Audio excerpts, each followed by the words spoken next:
separate matter, there were questions you asked about some of the legal, the case of Greenland Bank. First of all, I have listened for the last almost 15 minutes. You have been reading all those documents are in that one box file. Yes, Mr. Chairman. Reports, they're in that one box file. Yes, the majority of them are memos because you were asking for proof of certain because some of them, as I listened to them, we never asked for them yesterday. But we shall review all of them since you think they are relevant. I think you've just went to your offices, sat and said, but there's this which we didn't answer properly, but this document can clarify. That's what colleagues, I don't know whether you notice it, because I can see so many documents, but yesterday we asked you for specific documents, which I thought you would start with those before we have this litany. But let us have our litany, please. Let's get them. Yeah, thank you, Chair. Can you forward them formally? We need them now. That you bring them. Just get your people to. Mr. Chairman, then there was the issue of the reconciliation of movement of funds, which is an outstanding query from this committee on the movement from 172 billion to the 19 billion. That, Mr. Chairman, is provided for in this file. We also have the Greenland Bank statement from Citibank in terms of in regards to response of the certificates of deposit. Dated when?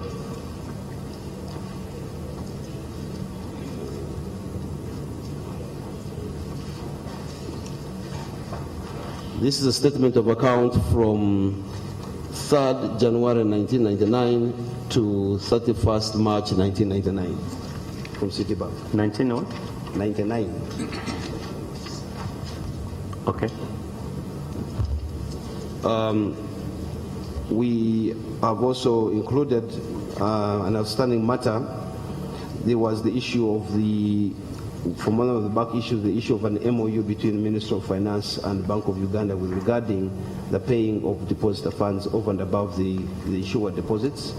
We have attached correspondence from the Ministry of Finance and Bank of Uganda. There was no MOU, there was merely an understanding to an instruction from Ministry of Finance for us to do so. What is understanding? It is, Mr. Chairman. Because I just want to know there was an understanding. Maybe I'm thinking as a lawyer. I don't know what my colleagues think about it. Yes, Mr. There is some understanding. Yes. Mr. Chairman, the government of Uganda, through the Ministry of Finance, issued what is called a Memorandum of Economic and Financial Policies of the government of Uganda 2000-2001, in which it was the basis of the instruction to pay over and above. What is that one called? In law, what document is it? What? Mr. Chairman, being under oath, I cannot call this a memorandum of understanding because it does not say so anywhere here. Is it a signed document? Is it what? It is addressed to who? It is addressed. It was an attachment from a letter. Sir. Our staff. There's something which is strange here. I don't know that it came from Bank of Uganda.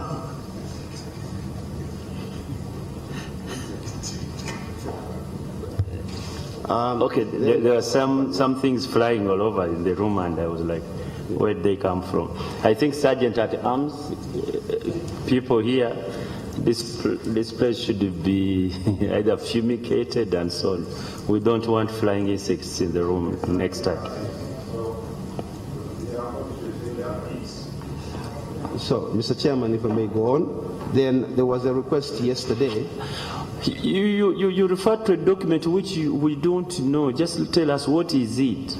This thing about understanding. It's an attachment of a letter to the Minister of Finance. No, you said it came from Finance. It can't be a letter to Minister of Finance. Mr. Chairman, there is correspondence here from the governor to the Minister of Finance, and the Minister of Finance in turn provided what is called a Memorandum of Economic and Financial Policies of Government of Uganda, in which this matter of the paying of depositors over and above the insured amounts is mentioned.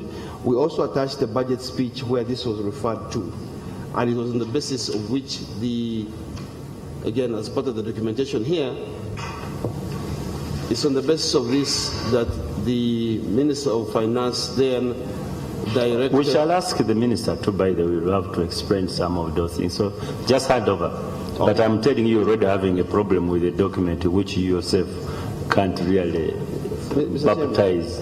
I cannot baptize it. I'm just reading its title. Okay, we will look at it. Colleagues, we shall examine it and come to conclusions.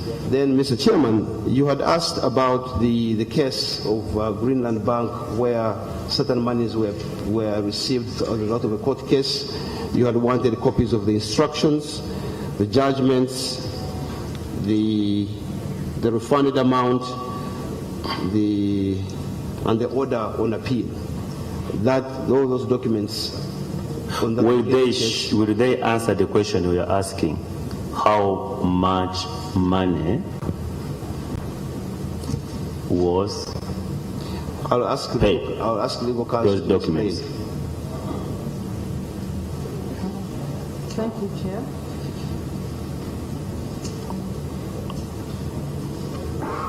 Thank you, Chair. Through the Governor, they will not be able to answer that question, and the reason is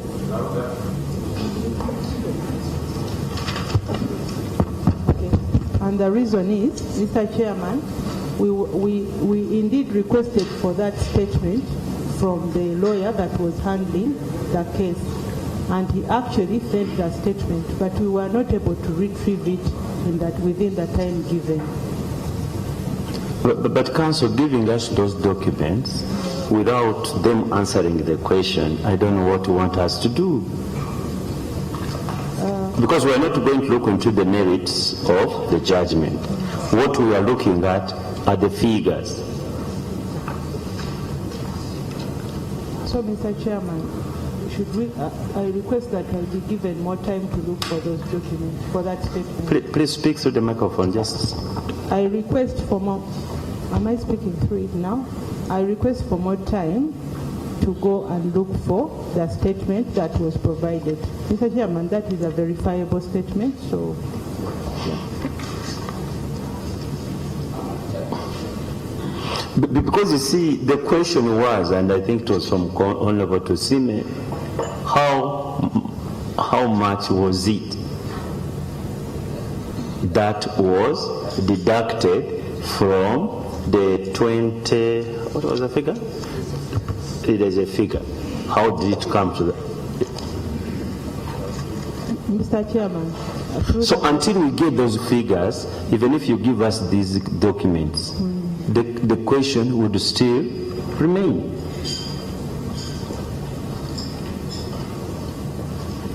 Yes, Governor. Give us up to at least Tuesday. Let us go and use Friday and the weekend to look for those documents. That particular issue of the 3.9. For us, giving you time is not a big deal, but it sort of unnecessarily extends these sort of conversations. And you and us had agreed that this process should be as short as possible. Now it is becoming longer and longer because we are not getting the information which we require to answer or clarify on the queries. Proceed. Colleague, still pending. We have only 10 minutes on this issue, pending, and we go to the substance. But I have two other points to communicate on. Mr. Chairman, that's all I have to submit. We'll get in touch with you. May I ask you, yesterday, the documentation which Mr. Sekabila said you had, but you needed a letter, where are they? To Chair. With your permission, there were other documents. The other documents. Let's finish this one.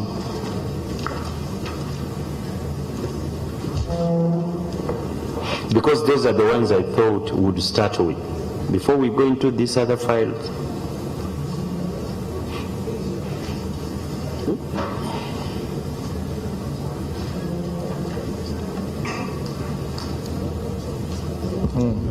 Do you remember the documents we requested for?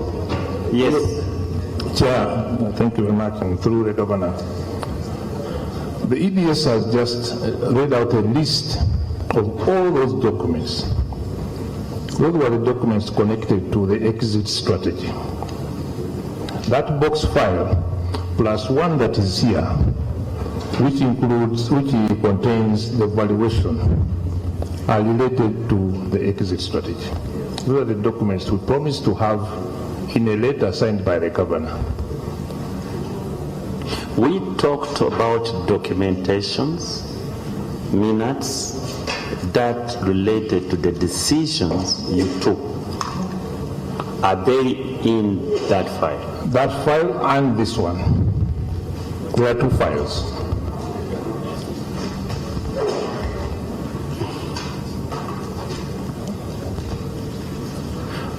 I'll give you the benefit of the doubt, Chair. but I can tell you, I don't think the document has been reading answer that question.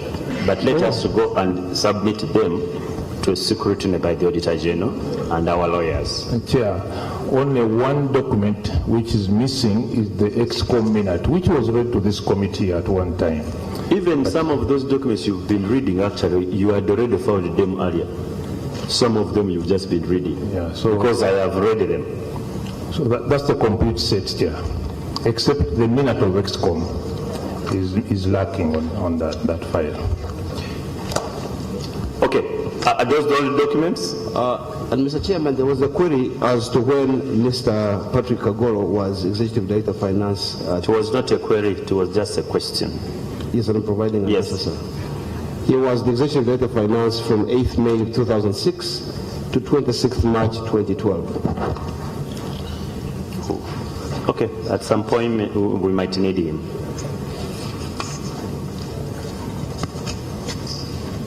Is there any other documents? Because we need to move on. Governor, we only have 30 minutes. We have also far used the 15, 20, and we have two other points to talk about before we close the 30-minute session. Yes, sir? There was the issue of Table 8. Table 8 on page 14. There was a question relating to the movement from 19.536 billion to 19.363. I wish to call upon the EDF. We are not yet going to the substance. It was an outstanding issue from yesterday. Yes? Did you require any document? Or do you have more information you want to provide? That's correct. I would like the EDF to provide that explanation, please. Can we finish with the document? Let's finish this other before we go to the substance of the report. Documents. And Mr. ADF, just hold on a bit. Mr. Chairman, through the Governor, there was also the issue with regards to details of court cases, what has been done on them or that have prevented us from taking the necessary decisions we were supposed to have taken. I'll ask legal counsel to explain on that one. We don't want an explanation, we just want the list of cases. Yes, thank you, Chair. Through the Governor. Yesterday, my understanding was that when we bring those cases, we should bring the accurate status as of 2018, as of today or maybe as of yesterday. Now that meant that I had to go to the external lawyers and get that report from them to get the update position. We have not been able to obtain that as well. And Mr. Governor, Chairman, I don't know if there is an issue which was raised in the query, and your response was we couldn't pay out this money because of this. Then I thought naturally it follows that you give the details. That should have actually come earlier in the matrix. Earlier. Because you see, you're putting us in a difficult position, Governor, that your answers are not providing proper responses and on which we can base a decision. Chair, our understanding is a listing of these cases and a status. Correct? Okay. Now, legal counsel has to write to the lawyers to give us the current status, and I kindly request the committee to give us up to Tuesday next week, and we provide you with the listing and the current status of all these court cases. We will give you the time you need, but that means you'll continue coming here, and that is our problem. Can you, even when you go back, read through the report, see the queries, see the information which you've submitted? Where it is inadequate, you act and sort out the clarification you need to. Because we are going to reach another query and it will be the same. Then this process drags on and on and on.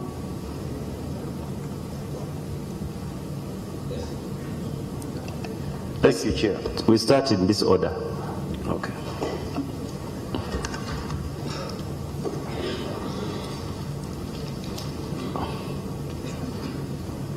Yes? Then Honorable Cooper. But colleagues, we have only 30 minutes. We want to go back, and I have two other points to communicate on. Regarding the documents, Chair, I remember we requested for an appointment letter for Mr. Sekabi. It's not among the ones we have listed. Number two, in our earlier interaction, I had also requested for instruments of revocation of licenses of the closed banks. I also didn't hear you mention them in the documents that you submitted.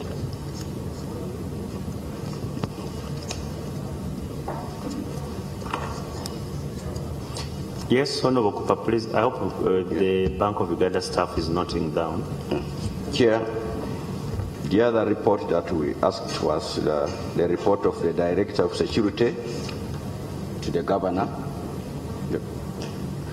The second one was the data on the fleet movement of the vehicle which was used. That we are coming to it because it's going to be handled with together with the report of General. Okay. Three was to provide evidence of monies received from foreign accounts for ICB. The other one was the types of the foreign accounts that these banks held. Mr. Chairman. Certificate. Yeah, the certificate of balances, and so I think those are other additional things which we asked for, which have not been provided in the listing that the EDS has given to us, because I thought they take note of the things as they move. Thank you, Chair. Yes, Honorable Kasivante. Thank you, Chair. Mine is a bit procedural.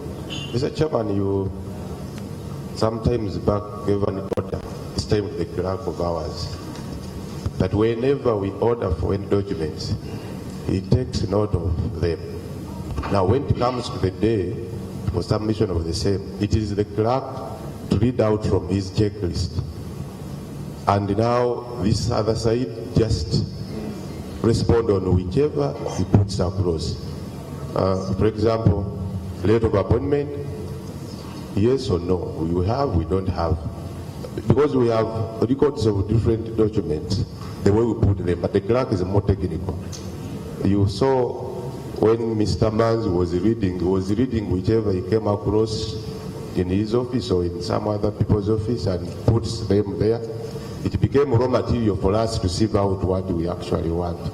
So I believe, Mr. Chairman, it is procedural that the clerk reads from his own records what we want from Bank of Uganda, and we handle each of them. You're entirely right. That's why I was at the beginning asking Mr. Twinemazi, really, this file with the, from the stickers I see 33 documents, 45 actually. Because some of them, really, we don't know why they have brought it. Maybe they think they will help us to understand or appreciate the issues we are dealing with, but we never actually requested for them. But we will peruse them, that notwithstanding. But the point you raise is quite pertinent. Did Mr. Kagoro leave? Because we have in a standing clerk. Mr. Kagoro is not available. Did he leave that list for you for the documents which were pending? We had asked him in, I think 3 days ago, yeah, to have a list of the documents which we require.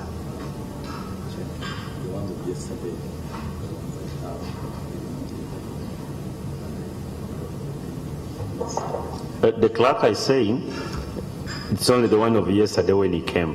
Mr. Kagoro didn't hand over the list to him when he was leaving. We should be able to sort that out internally. But please, can you get in touch with Mr. Kagoro wherever he is, such that you access the record and get the documents which we requested for and have not been submitted. So, can we have answer Honorable Cooper's, then I go to the other 2 points. Yes, Honorable Mong. Chair, just a supplemental on what Honorable Michael was saying. We got one appointment letter, but we wanted the subsequent appointment letters for Mr. Sekavira because he said he continued acting up to date. Then we also want a justification for continued earning of the per diem per day, because he continued earning per diem for 8 years. And yet you find some days he was not even, he was doing his normal duty. So we need that justification. And then after the 8 years, what happened? We also need a basis. Last time we asked for a basis of a recommendation to EXCO of reducing from $10 million to 5.2. And then, of course, they brought in the discount of 93. Who made that and want a write-up on that?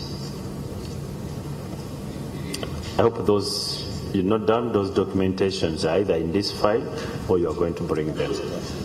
Okay?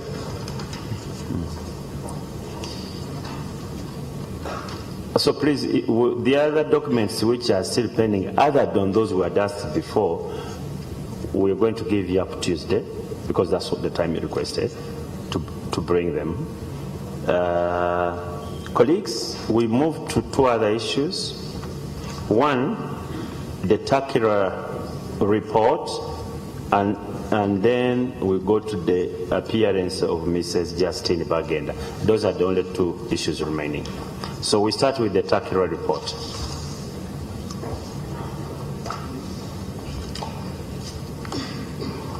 If it's too long, please try to summarize it.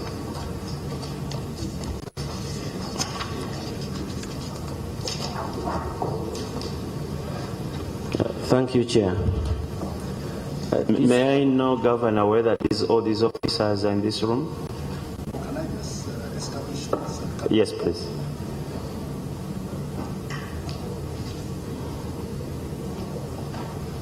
I confirm that they are all in the room. They are all in the room. Okay.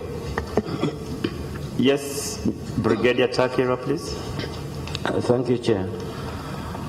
The subcommittee continued with the security personnel as per your directive yesterday, and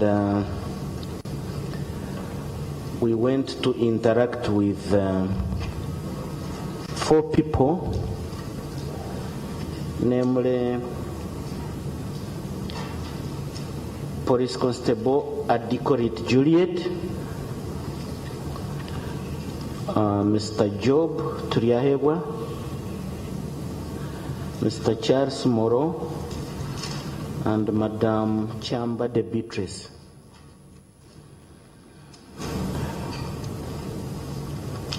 The team sat with them in the presence of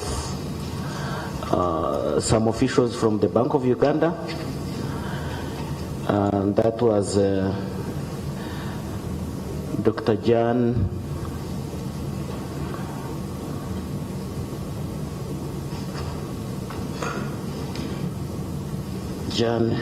Tevamwenda, and then Mr. David Kamrasi. So the environment was so conducive for them to be free so as to interact with us. We started with Madam Adikorit, who was the bodyguard to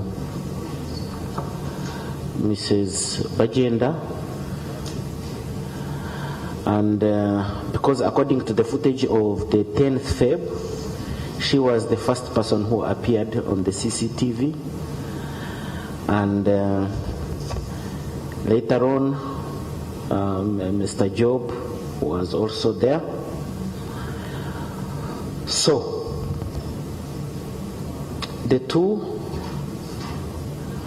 told us that they did not know what they were carrying. Unfortunately, the first person, that is Adikorit, carried something that was open. It was a plastic bag, blue in color. It was not sealed, it was open, but she couldn't see inside because she told us that for her she was so concerned with security that she didn't bother to look into the bag to know what she was carrying. Later on, she was concerned with the security of the pavera. Of the boss. She didn't want to look into what was there.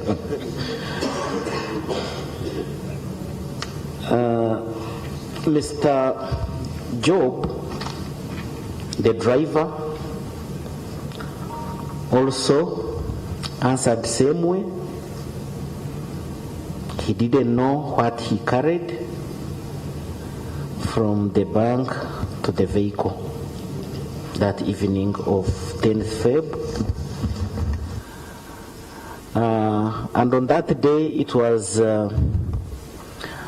Madam Chambade Beatrice, who was the officer in charge of security at the checkpoint. She admits to have allowed those persons out of office without any verification, without them being registered, possibly for future reference.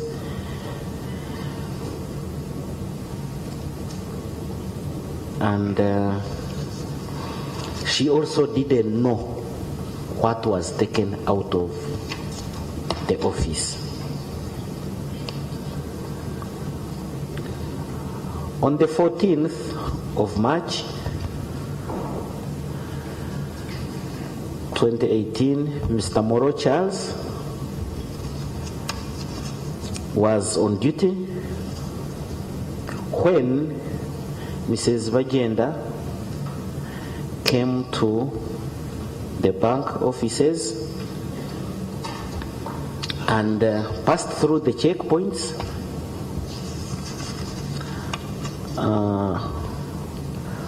That day, Madame Adikorit carried a red bag, and Mr. Job, the driver, also carried another bag, which was black, from the vehicle into the office.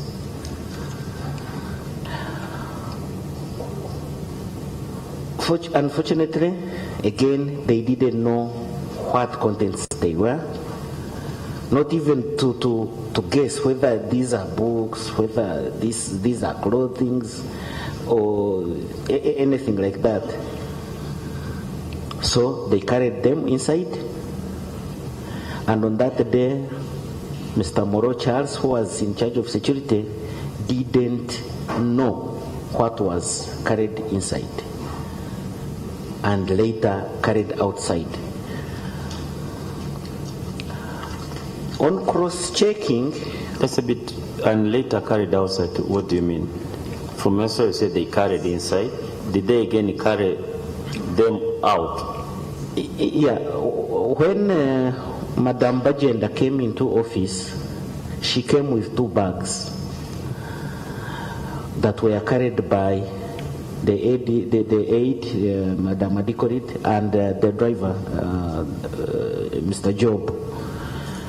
So as she was leaving, the 2 bags again were carried outside, most likely after being offloaded, because by the time these bags entered, they were so heavy. And on the way out, these bags were stuffed. They were not the same size as they had entered. All this you could see on the CCTV? We could see on the cameras. Now, when we looked at the timings,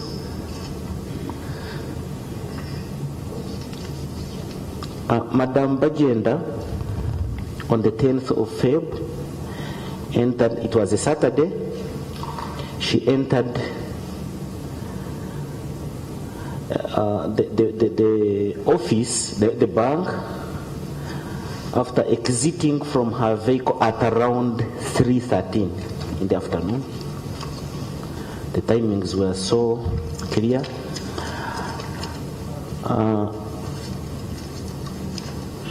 Then Miss Adikorit came out of office at 4:12 with that blue plastic bag, almost an hour after they had entered the office.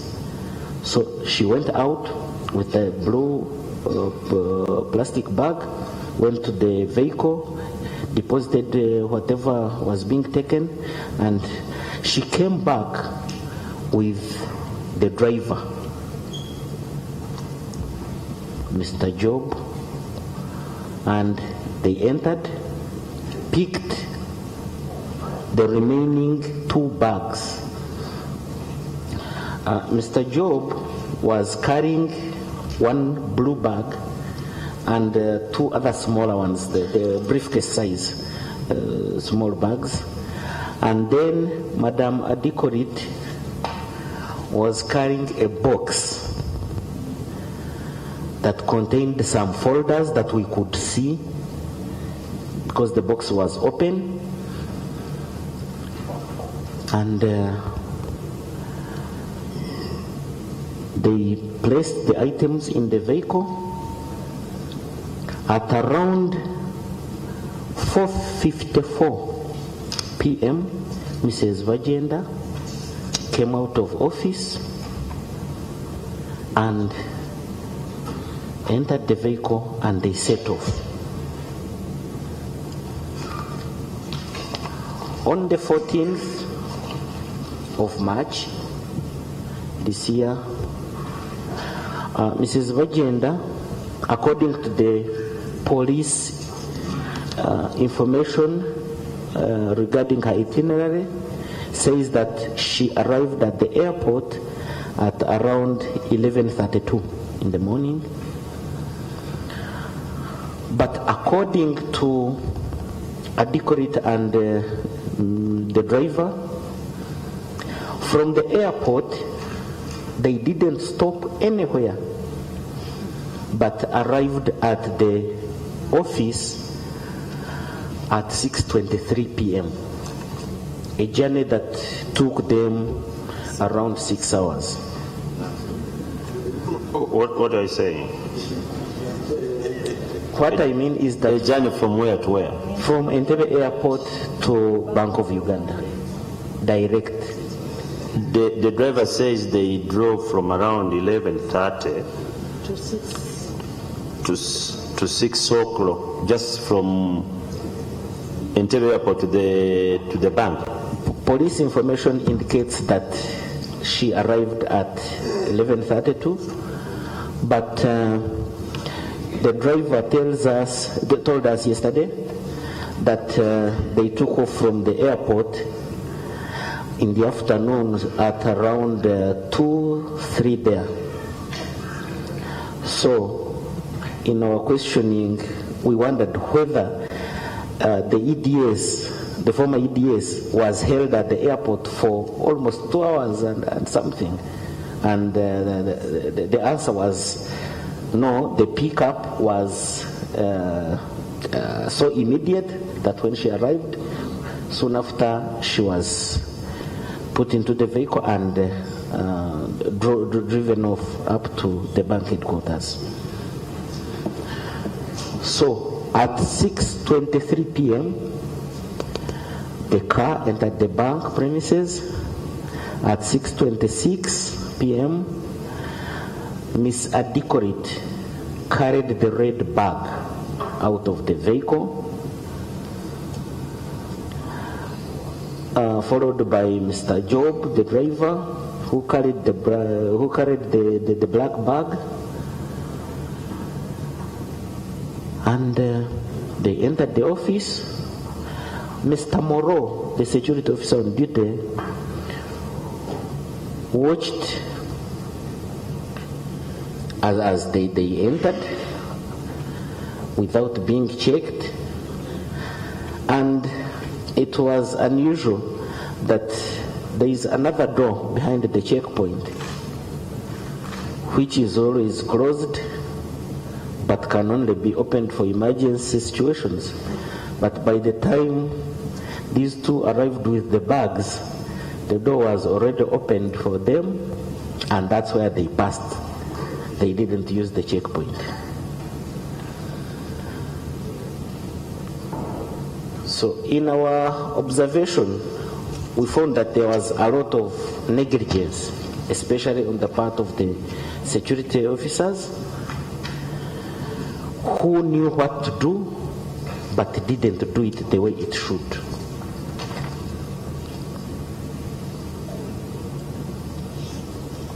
So we couldn't make any recommendations as their input didn't give much, because we expected to know what they had carried on those days, but none of them knows what it was, and it remains a puzzle. I submit, Mr. Chair.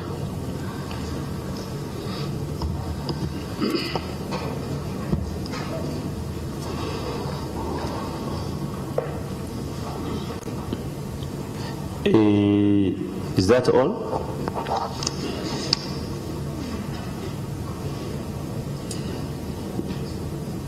General, is that all?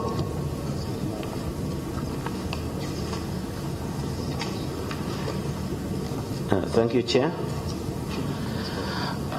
Our observation as a subcommittee, we see that there was a serious breach of security policy of Bank of Uganda, where there are policy rules, especially rule number 20.6.15 of the security policy, states that all persons shall go through security screening without exception. Rule number 20.6.16 of the security policy states that all items brought into the bank shall go through security screening without exception. But it's unfortunate that on the two occasions, 10th Feb 2018 and 14th March, these rules were not adhered to.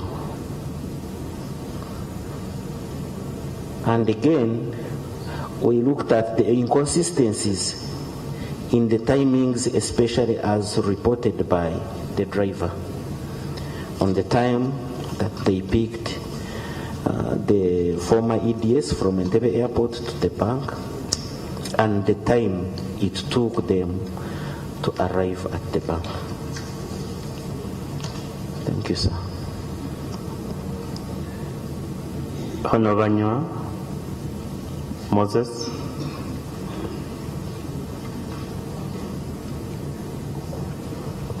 Thank you very much, Mr. Chairman. I thank the subcommittee for the report.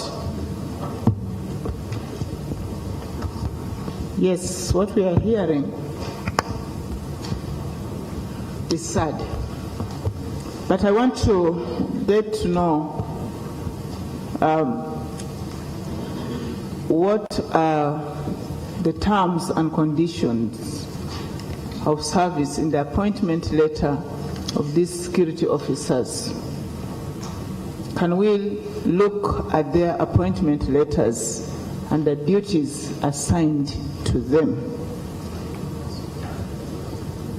Two, Mr. Chairman, we would want to hear more of what instructions the security officers got from Madam Bagyenda regarding the checking of the items that were brought in the bank and outside the bank. Because I want to believe they were instructed, carry this bag or do so and so. I want those instructions to come out. Were you instructed to take these items in the bank, making sure that they are not checked? What prompted you not to allow the documents or the items to be checked? I also wanted to know, Mr. Chairman, when the items were brought from Entebbe Airport to the Bank of Uganda, and those removed from the Bank of Uganda to the car, what was the next destination? What was the next destination? Where did you leave finally the items that left the Bank of Uganda? Deposit. Where did they deposit them?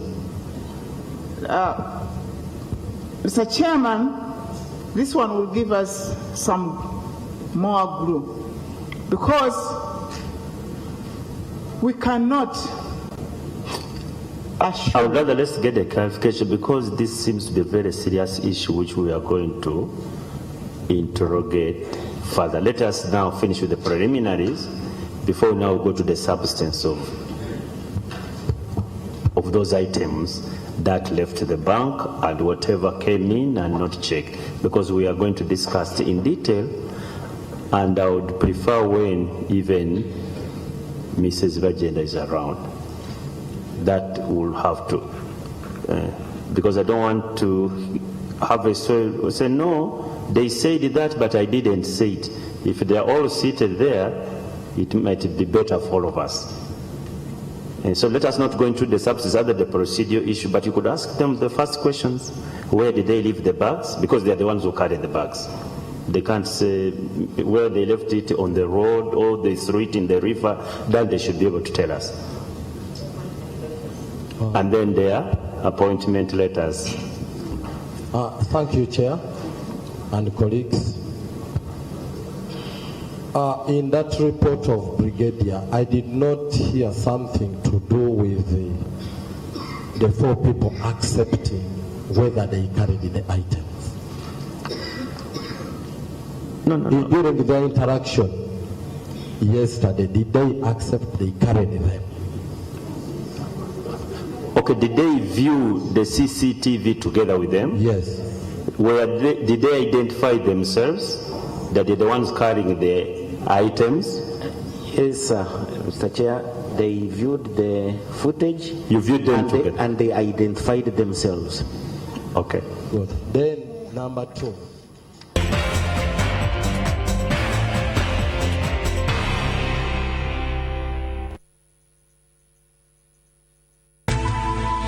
NTV, turning on your world.